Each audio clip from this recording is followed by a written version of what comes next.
সাফে শিরোপা জয়ের লক্ষ্য নিয়ে ক্যাম্পে যোগ দিলেন অনূর্ধ্ব-20 দলের ফুটবলাররা। একই সাথে এএফসি এশিয়া কাপ কোয়ালিফায়ার্সের প্রস্তুতিতে আজ থেকেই অনুশীলনে নেমে পড়বে লাল সবুজের যুবারা। এই দলটির কোচের দায়িত্বে এবার মারুফুল হক।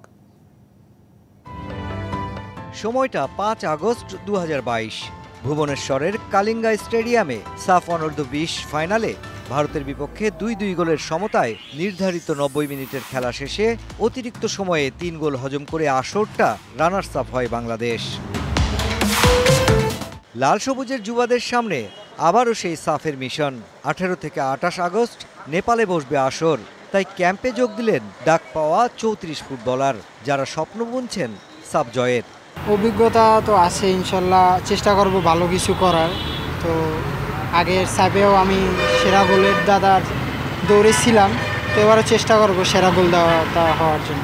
ভালো কিছু নিয়ে দেশে ফেরাটাই আশা, যদি যাইতে পারি টিমের সাথে অবশ্য চ্যাম্পিয়ন হওয়ার চেষ্টাটাই থাকবে। আসরে বাংলাদেশের অবস্থান গ্রুপ এতে, যেখানে প্রতিপক্ষ শ্রীলঙ্কা ও শক্তিশালী নেপাল। তবে প্রতিপক্ষ কে বা কারা তা না ভেবে নিজেদের সেরাটা দিয়ে শিরোপা জয়ে পুরনো ক্ষতটা সারাতে চায় ফুটবলাররা।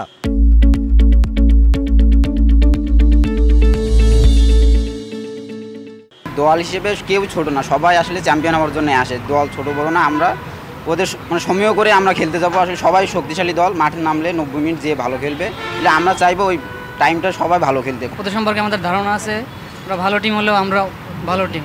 অবশ্যই লক্ষ্য থাকবে ফাইনাল খেলা, ফাইনালে চ্যাম্পিয়ন হয়ে দেশকে ভালো একটা রেজাল্ট উপহার দাও। গ্রুপ পর্বে 20 আগস্ট শ্রীলঙ্কা আর 22 আগস্ট নেপালের বিপক্ষে লড়বে রেড গ্রিনরা। আর এই মিশনে তাদের প্রস্তুত করবেন দেশের অন্যতম কোচ মারুফুল হক। পরের মাসেই ভিয়েতনামে এএফসি অনূর্ধ্ব-20 এশিয়ান কাপ কোয়ালিফায়ার্সে অংশ নেবে এই ফুটবলাররাই।